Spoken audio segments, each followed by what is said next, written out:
ये कहानी है जंगल में रहने वाले एक ठग की दो बेटियों की, जो जंगल से गुजरने वाले मुसाफिरों को छल कपट से लूटकर उनका कत्ल कर देती। पर फिर एक दिन एक ऐसा मुसाफिर आया जिससे उन सब की जिंदगी बदल गई। एक गुस्सैल राजा ने अपने पुत्र के किसी दोष के कारण उसे देश निकाला दे दिया। राजकुमार ने दुखी मन से अपने गुजारे के लिए 4 लाल और कुछ स्वर्ण भी अपने साथ ले लिए और भरे हृदय से अपने पिता का महल छोड़ दिया। चलते चलते वह जब शहर से कुछ दूर पहुंचा तो उसे एक साधु का आश्रम दिखाई किया। राजकुमार उस साधु को दंडवत प्रणाम करके एक तरफ बैठ गया। जब साधु ने उसकी मायूस शक्ल और देह पर कीमती वस्त्र देखे तो साधु ने उससे पूछा, बच्चा तुम कौन हो और यहां कैसे आए? राजकुमार बोला, महाराज, मैं राजा चंद्रगुप्त का पुत्र महेंद्रगुप्त हूं। मुझे मेरे पिता ने देश निकाला दे दिया है, इसीलिए मैं परदेश जा रहा हूं। रास्ते में आपका आश्रम दिखाई दिया तो मेरे मन में आया कि आपके भी दर्शन करता चलूं। साधु ने महेंद्रगुप्त की बात सुनकर कहा, वत्स, तुम नेक इंसान हो और परदेश जा रहे हो, इसलिए मैं तुम्हें 4 बातें बताता हूं। तुम उन बातों पर अमल करना। परदेश में यह बातें तुम्हारे अवश्य ही काम आएंगी। पहली यह कि परदेश में एक से भले दो होते हैं। दूसरी यह कि परदेश में दूसरे के हाथ का बना खाना मत खाना। अगर खाना भी पड़े तो पहले किसी जानवर को खिला देना। तीसरी बात यह कि परदेश में किसी दूसरे की बिछाई हुई चारपाई पर मत सोना। अगर सोना भी हो तो पहले बिस्तर को अच्छी तरह झाड़ लेना। चौथी बात यह कि यदि कहीं शत्रुओं के फंदे में फंस जाओ तो जहां तक हो सके नरमी और ज्ञान की बातें सुनाकर अपना उद्देश्य प्राप्त करना। साधु ने कहा, मेरी ये 4 बातें हमेशा याद रखना। साधु की बातें सुन साधु को प्रणाम कर राजकुमार प्रदेश चल पड़ा। जब चलते चलते बहुत दिन बीत गए तो वह एक जंगल में पहुंचा। वहां उसने देखा कि एक चील एक कछुए के बच्चे को लेकर उड़ी जा रही है। संयोगवश बच्चा उस चील के पंजे से निकलकर गिर गया। महेंद्रगुप्त ने कछुए के तड़पते हुए बच्चे को देखा तो उसे बड़ी दया आई। उसने मन में सोचा कि इस बच्चे को पालना चाहिए। इस बच्चे को पालने से 2 बातें होंगी। पहली तो यह कि इस बच्चे के प्राण बच जाएंगे और दूसरी यह कि साधु द्वारा कही गई पहली बात भी पूरी हो जाएगी कि सफर में एक से भले दो होते हैं और इससे बातें करते हुए दिन भी आसानी से बीते। ये सब सोचकर महेंद्रगुप्त ने बच्चे को अपने साथ ले लिया। अब सफर में उसके साथ वह कछुए का बच्चा भी हो लिया। कुछ दिन के सफर के बाद राजकुमार को एक अच्छा सा स्थान दिखाई पड़ा। उस स्थान पर पहुंचकर उसने कुछ खाया पिया और फिर कछुए के बच्चे से बोला, तुम यहां बैठे रहना, मैं जरा थोड़ी देर सो लूं। यह कहकर महेंद्रगुप्त एक पेड़ के नीचे सो गया। उसी पेड़ के ऊपर एक सांप और एक कौवा रहते थे। उन दोनों का यह दस्तूर था कि जब कोई मुसाफिर उस पेड़ के नीचे ठहरता तो सांप उसे डस लेता और कौवा उसकी आंखें निकाल लेता। नाग ने जब सोते हुए मुसाफिर को देखा तो पेड़ के नीचे उतरा और राजकुमार को डस लिया। सांप के डस ही तुरंत राजकुमार के प्राण पखेरु उड़ गए। कुछ देर में जब कछुए की नजर महेंद्रगुप्त पर पड़ी तो वह उसे मरा देखकर बहुत घबराया और महेंद्रगुप्त के ऊपर बैठकर रोने लगा। तभी कौवा भी पेड़ से नीचे उतरा और ज्यों ही उसने महेंद्रगुप्त की आंखें निकालनी चाही, त्यों ही कछुए ने झपटकर कौवे की गर्दन को मुंह से पकड़ लिया। कौवे ने बहुत जोर लगाया मगर कछुए ने उसे नहीं छोड़ा। तब कौवे ने सांप को पुकारा। कौवे की आवाज सुनकर सांप आ गया। उसने बड़े जोर से कछुए की पीठ पर डंक मारा, परंतु कछुए ने अपना मुंह भीतर कर लिया। सांप ने कई बार कछुए की पीठ पर डंक मारा, किंतु हर बार कछुआ अपना मुंह अंदर कर लेता। जब सांप का कछुए पर बस नहीं चला तो उसने कछुए से प्रार्थना की कि तुम मेरे मित्र को छोड़ छोड़ दो। यह सुनकर कछुआ बोला, नहीं, तूने मेरे मित्र को डसा है, अब मैं भी तेरे मित्र की जान लूंगा। तू मेरे मित्र को छोड़ दे तो मैं तेरे मित्र को जीवित कर दूंगा। यह कहकर सांप ने कांटी हुई जगह पर मुंह रखकर महेंद्रगुप्त के शरीर से विष खींच लिया और बोला, अब तो मेरे मित्र को छोड़ दे। कछुए ने जब राजकुमार को देखा कि उसे थोड़ा होश आ रहा है और उसका जहर उतर रहा है तो उसने कौवे को छोड़ दिया। जब महेंद्रगुप्त को होश आया तब कछुए ने उसे सांप के डसने का सारा हाल सुनाया। कछुए की बात सुनकर तुरंत महेंद्रगुप्त के मन में सा साध की बताई। पहली बात खटकी सोचा, साधु की एक बात तो काम आई कि एक से भले दो होते हैं। मन ही मन उसने साधु को धन्यवाद दिया और आगे बढ़ चला। चलते चलते कुछ दिनों के बाद जब वे समुद्र के किनारे जा पहुंचे, तब कछुए के बच्चे ने कहा, मित्र, मेरा देश आ गया है। यदि तुम कहो तो मैं अपने माता पिता से मिलाऊं। उनसे बिछड़े बहुत दिन हो गए हैं। वे बहुत दुखी होंगे। महेंद्रगुप्त ने उसे जाने की आज्ञा दे दी और स्वयं रात को वहीं समुद्र के किनारे उस जंगल में ठहर गया जिस जंगल में राजकुमार ठहरा हुआ था। उसी जंगल में वहां से कुछ दूर ही एक ठग का परिवार रहता था। ठग के दो लड़कियां और चार बेटे थे। उसकी बड़ी बेटी ज्योतिष विद्या जानती थी। जब भी कोई राहगीर, कोई यात्री उस जंगल से गुजरता और उसके पास कुछ कीमती होता, तो ठग की बड़ी बेटी अपनी विद्या से जान लेती थी। आज फिर से उसे बहुत दिनों बाद बहुत से खजाने की महक आई। उसने अपने पिता से कहा, ऐसा प्रतीत होता है कि इस जंगल में एक पथिक आया हुआ है। यदि तुम उस पथिक के को यहाँ ले आओ तो उससे लाल लेना मेरा काम है। यदि वे लाल हमको मिल जाएं, तो हम जन्म भर के लिए निहाल हो जाएंगे। परंतु उस पथिक को मारना मत, उसे जीवित ही पकड़ लाओ। ठग अपने बेटों के साथ तुरंत उसकी तलाश में निकल पड़ा। वे थोड़ी ही दूर चले होंगे कि उन्होंने देखा एक आदमी एक पेड़ के नीचे सो रहा है। उसे देखकर उन्होंने सोचा कि यह वही पथिक हो सकता है जिसके पास लाल है। वे उसे पकड़कर ले गए और अपनी बड़ी बेटी के हवाले करके बोले, इससे लाल निकलवाना अब तेरा काम है। ठग की बड़ी बेटी ने पूरे आश्वासन के साथ कहा, तुम लोग चिंता मत करो, मैं इससे लाल निकलवा लूंगी। ठग की छोटी बेटी ने जब महेंद्रगुप्त को देखा तो वह दिलो जान से उस पर मोहित हो गई। पहली ही नजर में वह अपना दिल उस नौजवान राजकुमार को दे बैठी। भाइयों के डर से कुछ कह तो ना सकी, लेकिन मन ही मन उसको बचाने की युक्ति सोचने लगी। कुछ देर बाद ठग की बड़ी बेटी ने खाना बनाया और उसमें जहर मिला दिया। वही खाना उसने महेंद्रगुप्त को परोस दिया। जब थाली महेंद्रगुप्त के सामने आई तो उसने खाने के लिए निवाला तोड़।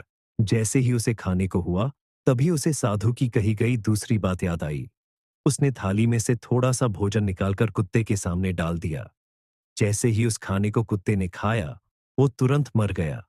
यह देखकर महेंद्रगुप्त ने भोजन नहीं किया। उसने अपने मन में सोचा कि साधु की दूसरी बात भी काम आई। अपनी इस चाल को असफल होते देखकर ठग की बड़ी बेटी को गुस्सा तो बहुत आया, पर वह अपने गुस्से को अंदर ही अंदर पी गई। उसने महेंद्रगुप्त के सोने के लिए पलंग तैयार करवाया और उससे कहा, चाओ पथिक, ऊपर के कमरे में तुम्हारे लिए पलंग तैयार करवा दिया है। अब तुम आराम करो। कई दिनों की सफर की यात्रा के कारण थका हुआ राजकुमार जब ऊपर आया तो उसे बढ़िया धुली हुई चादर पलंग पर बिछी हुई दिखाई दी। सोचा जो हुआ सो हुआ। कई दिनों के बाद चैन की नींद तो सोने को मिलेगी।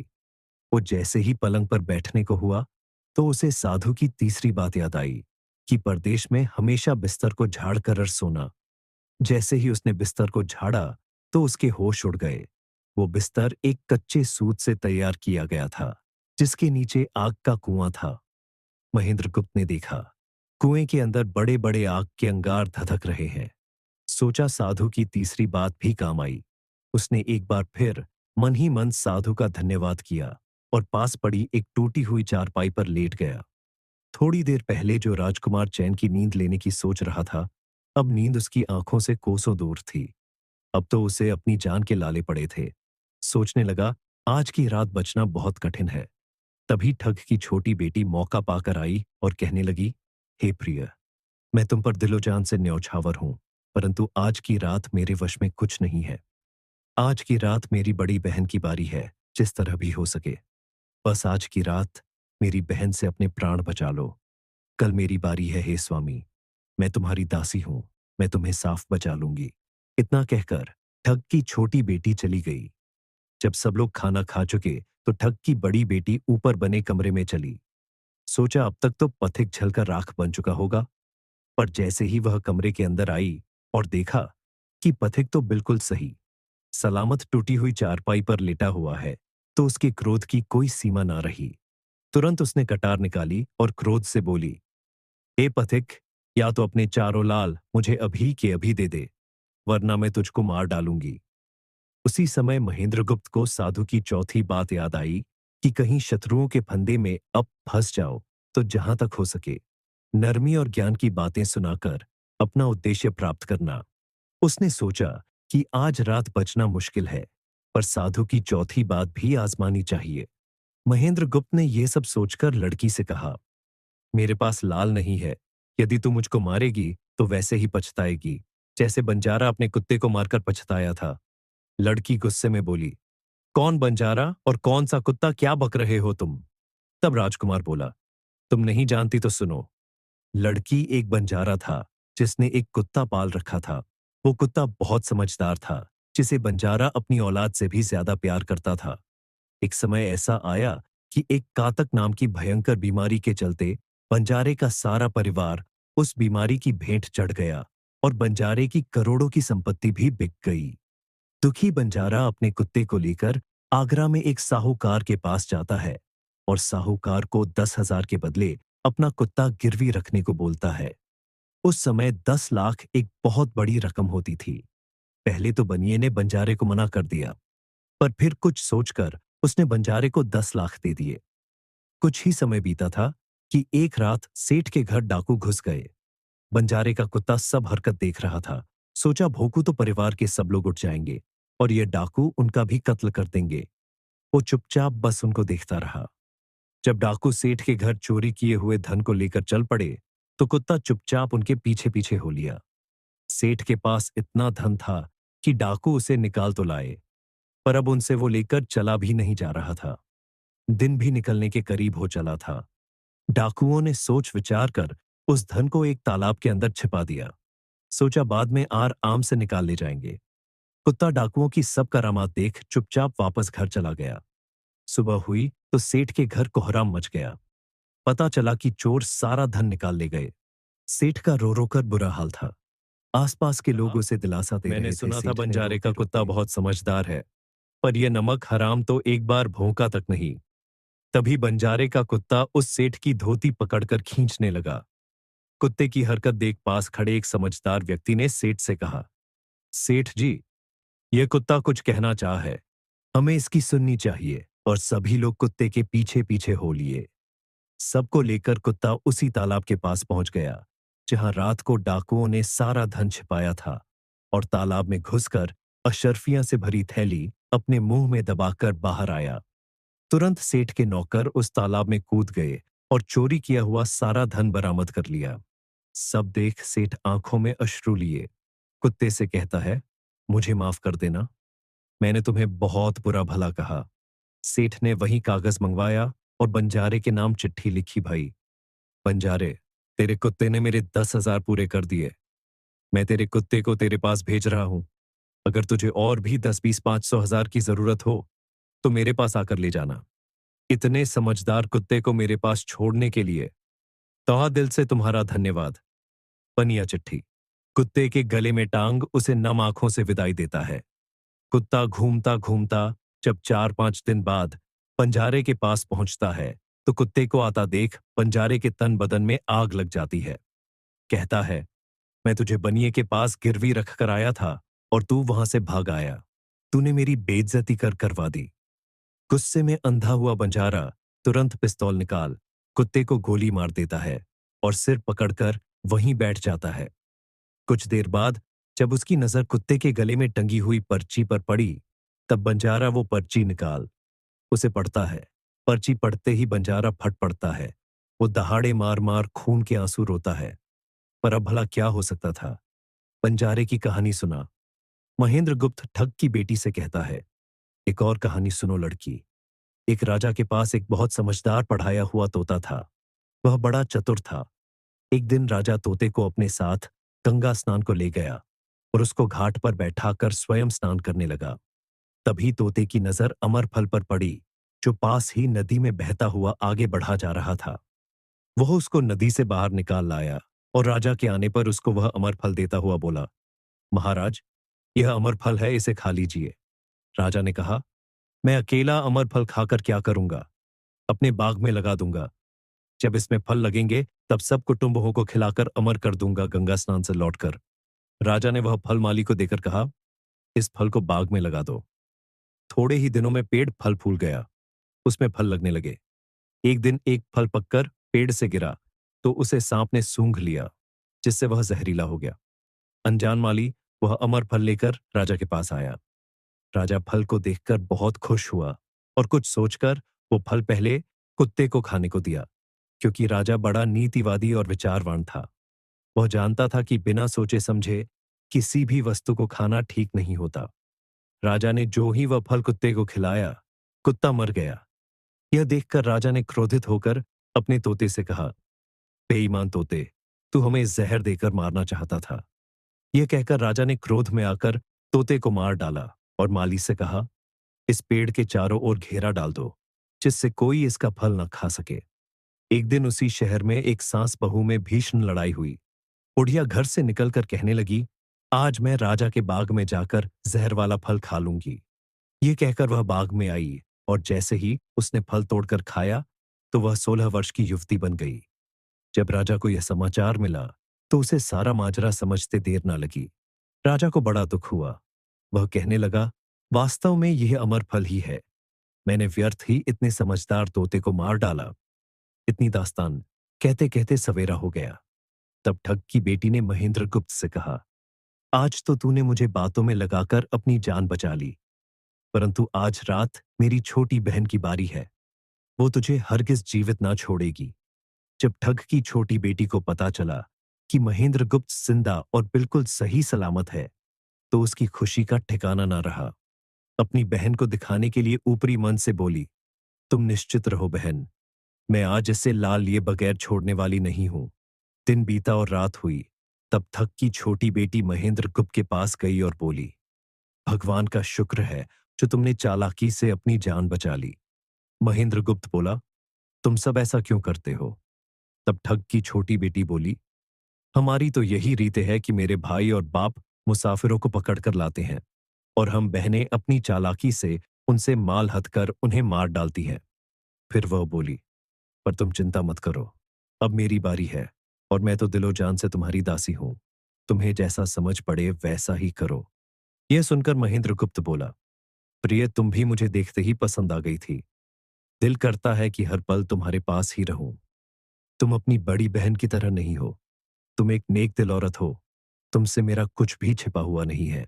उसकी बात सुनकर ठग की बेटी ने कहा, तुम कहते हो कि मुझसे कुछ भी छिपा नहीं है, तो फिर वे लाल कहाँ है? महेंद्र गुप्त ने कहा, वो चारों लाल मेरी जांघ में है। अगर तुम निकालना चाहो तो निकाल लो। राजकुमार की बात सुन ठग की छोटी बेटी बोली, प्यारे वो लाल, तुम्हें ही मुबारक हो। मैं तो तुम्हारी दासी हूं, तुम्हारे दर्शनों की प्यासी हूं। मुझे तुम्हारे सिवाय और कुछ नहीं चाहिए। यह सुन। महेंद्र गुप्त बोला, जो कुछ तुमने कहा है वह तो सब ठीक है। बातें सब धरी रह जाएंगी जब हमारे शरीर में प्राण ही नहीं रहेंगे, क्योंकि जब तुम्हारे बाप और भाइयों को इसका पता लगेगा तो हम दोनों की खैर नहीं। तब ठग की बेटी बोली, तुम चिंता मत करो, मेरे पास इसका भी उपाय है। आज रात को सबके सोने के बाद हम यहां से भाग चलेंगे और कहीं बहुत दूर रहेंगे, जहां कभी मेरे भाई और बाप पहुंच ना सके। महेंद्र गुप्त बोला, पर यह सब होगा कैसे? बोली, यहां से निकलने का एक ही उपाय है। मेरे पिता के पास 2 ठनियावे से एक तो दिन भर में 60 कोस चलती है और दूसरी दिन भर में 100 कोस चलती है। तुम उनमें से बड़ी वाली को खोल लाना। तब तक मैं हम दोनों के लिए कुछ धन बांध कर रख लूंगी। जब आधी रात हुई तब महेंद्र गुप्त ऊंटनी को खोलने चला गया। महेंद्र गुप्त ऊंटनी ले तो आया, मगर जल्दबाजी के कारण वह बड़ी के स्थान पर छोटी को ले आया। ठग की बेटी बहुत सा माल लेकर ऊंटनी पर बैठ गई और दोनों चल दिए। ऊंटनी जब चलते चलते 60 कोस पहुंची तो जंगल में रुककर खड़ी हो गई। बीच जंगल में ऊंटनी को खड़ी देखकर महेंद्र गुप्त और ठग की बेटी के होश उड़ गए। ठग की बेटी बोली, अनर्थ हो गया। तुम रात के अंधेरे में बड़ी ऊंटनी की जगह छोटी को ले आए। मेरे पिता और भाई आते ही होंगे, वो हमें नहीं छोड़ेंगे। इधर जब सवेरा हुआ तो ठग ने देखा कि उसकी बेटी और मुसाफिर दोनों गायब हैं। उसने सोचा कि निसंदेह वह बदमाश मेरी बेटी को भगा ले गया है। तबेले में जाकर देखा तो पाया कि छोटी ऊंटनी गायब है और बड़ी वहीं है। सोचा ज्यादा दूर नहीं गए होंगे और ऊंटनी पर सवार होकर उसने उसे तेजी से दौड़ा दिया। थोड़ी ही देर में जंगल में उस स्थान पर जा पहुंचा जहां महेंद्रगुप्त और उसकी बेटी ठहरे थे। महेंद्रगुप्त ने जब उसको आते देखा तो बहुत घबराया और कहने लगा, देखो तो तुम्हारा पिता आ रहा है, अब उससे प्राण कैसे बचेंगे? लड़की ने कहा, घबराओ मत, और जो मैं कहती हूं उसे ध्यान से सुनो। जाओ, जाकर उस पेड़ पर चढ़ जाओ। जब मेरा बाप तुम्हें पकड़ने के लिए आएगा और पेड़ पर चढ़ेगा, तो मैं चुपके से बड़े वाली ऊंटनी पर चढ़कर उसको तुम्हारी डाल के नीचे खड़ा कर दूंगी। तुम कूद कर उस पर बैठ जाना। इस प्रकार हम दोनों बचकर साफ निकल जाएंगे। यह सुनकर महेंद्रगुप्त तुरंत पेड़ पर चढ़ गया। तब तक ठग भी वहां आ पहुंचा। पिता को देख उसकी बेटी ने फंड करते हुए कहा, पिताजी, ये दुष्ट मुझे धोखे से यहां भगा लाया, आप इसे छोड़ना नहीं। यह सुन गुस्से से तिल मिलाया। ठग महेंद्रगुप्त को पेड़ पर चढ़ा देखकर ऊंटनी से उतरा और उसे पकड़ने के लिए पेड़ पर चढ़ने लगा। बाप के ऊंटनी से उतरते ही मौका देख ठग की बेटी ऊंटनी पर चढ़कर उसे महेंद्रगुप्त की डाल के नीचे पेड़ के पास ले आई। महेंद्रगुप्त तुरंत कूदकर उस पर बैठ गया।